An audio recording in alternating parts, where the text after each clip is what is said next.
जो हैं, बार काउंसिल्स भी हैं, बार एसोसिएशंस भी हैं, एक नहायती अहमियत का हामिल ये मुकदमा जो कल शुरू हुआ है,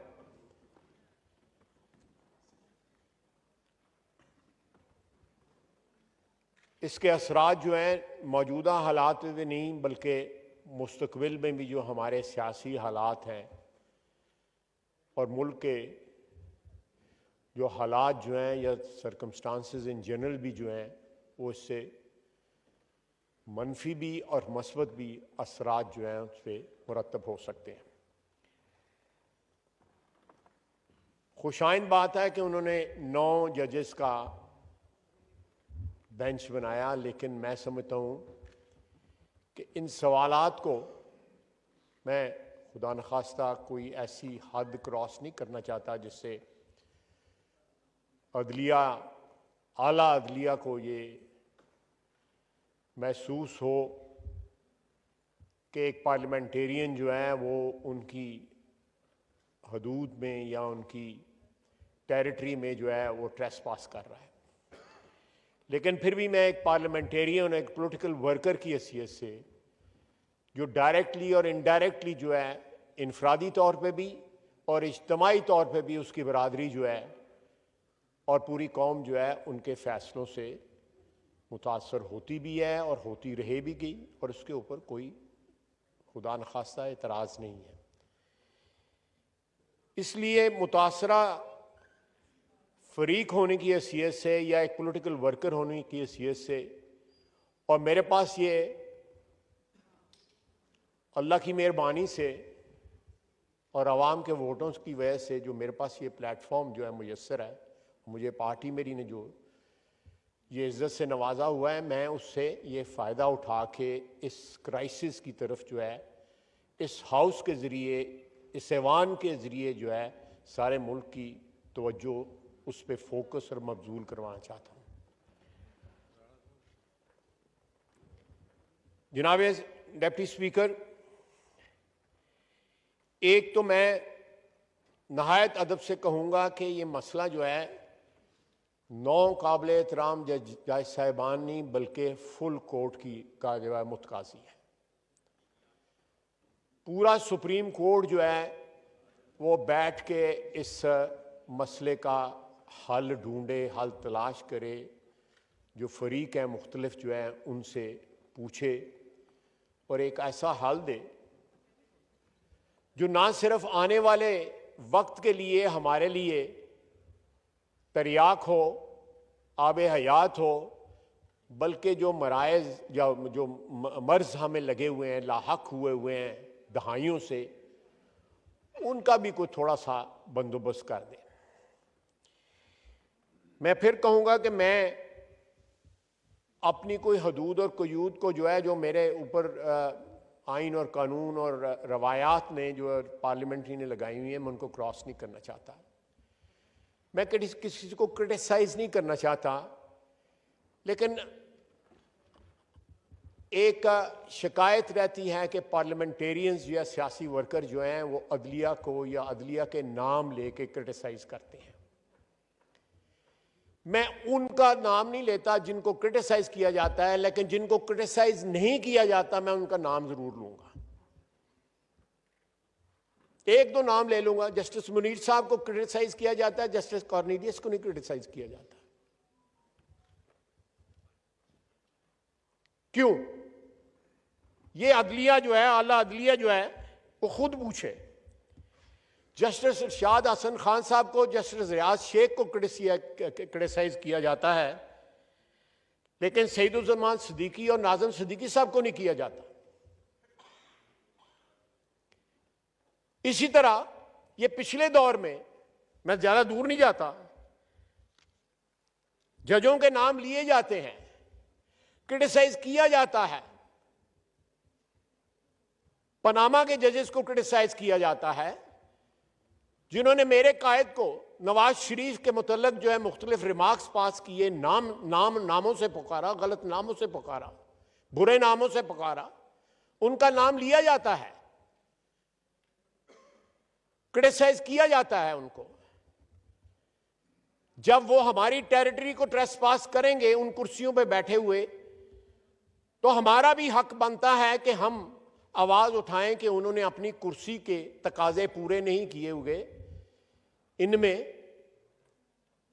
साकिब निसार साहब का नाम है, खोसो साहब का नाम है, लेकिन उसके बाद नासरुल मुल्क और तसद्दुक जिलानी साहब का नाम नहीं आता। क्यों नहीं नाम आता?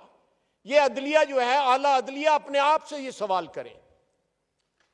मेरा नहीं बनता कि मैं इस तशखीस का या इस तफरीक का जो है कॉजेज जो है इस फ्लोर के ऊपर बयान करूं। ये चीजें जो है मैं अदलिया पे, उनके अपनी सोच पे छोड़ देता हूं कि किन लोगों के नाम लिए जाते हैं और किन लोगों के नाम नहीं लिए जाते। दूसरी जनाब, मैं अर्ज करूंगा कि जिन सवालात को मुरतब किया गया है उनमें एक सवाल जो है वो कल सजेस्ट बेंच की तरफ से किया गया कि जो डिसोल्यूशन हुई है असेंबलियों की, 2 सूबाई असेंबलियों की जो डिसोल्यूशन हुई है,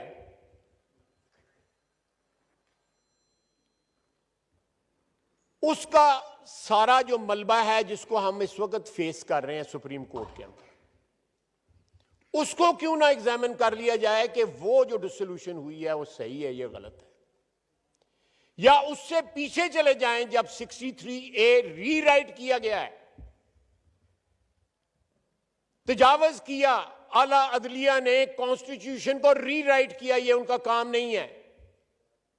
और जिस तरह रीराइट किया गया 63A को, ये डायरेक्ट उसका रिजल्ट है जो इस वक्त कॉन्स्टिट्यूशनल क्राइसिस जो हम फेस कर रहे हैं, और सारा मुल्क जो है वो ग्राइंडिंग हॉल्ट पे आया हुआ है, इकोनॉमिकली भी, पॉलिटिकली भी और अदरवाइज भी।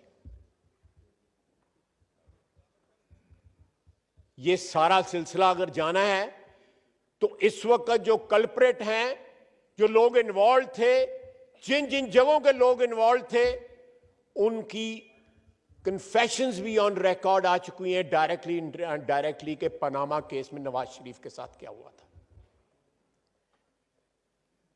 जनाब डिप्टी स्पीकर, नवाज शरीफ के साथ जो ज्यादती हुई, जिस तरह 4 साल के बाद PMLN की हुकूमत जो है वो फारिग की गई नवाज शरीफ की, और उसको ताहयात जो है डिस्क्वालीफाई किया गया। आप बताएं कौन सा ऐसा कोई अदारा है जिसके अफराद को ताहयात जो है एक और अदारा जो है वो डिस्क्वालीफाई कर देता है? मुझे डिस्क्वालीफाई किया गया था ताहयात। कहां ये प्रेसिडेंस है, कहां ये कानून है? नवाज शरीफ को ताहयात, आज भी वो ताहयात जो है, और सारे जो पनामा का जो मलबा है उसको फेस कर रहा है। उस वक्त से ये स्टार्ट होना चाहिए। हमारी एस्टेब्लिशमेंट में भी अपना रोल रिकॉर्ड का हिस्सा बन चुका है पिछले 7-8 महीने में, तो उनकी कन्फेशंस मौजूद हैं कि हमने उसमें मुदाखलत की। जजों की भी, जुडिशरी भी कन्फेशन मौजूद हैं कि वहां पे तजावुज हुआ था उस केस के अंदर, इवन टू द एक्सटेंट के PTI की लीडरशिप की मौजूद Shah Mahmood Qureshi is on record कि नवाज शरीफ के साथ ज्यादती हुई थी, कानून की हदूद से तजावुज किया गया था, आइन की हदूद से तजावुज किया गया था।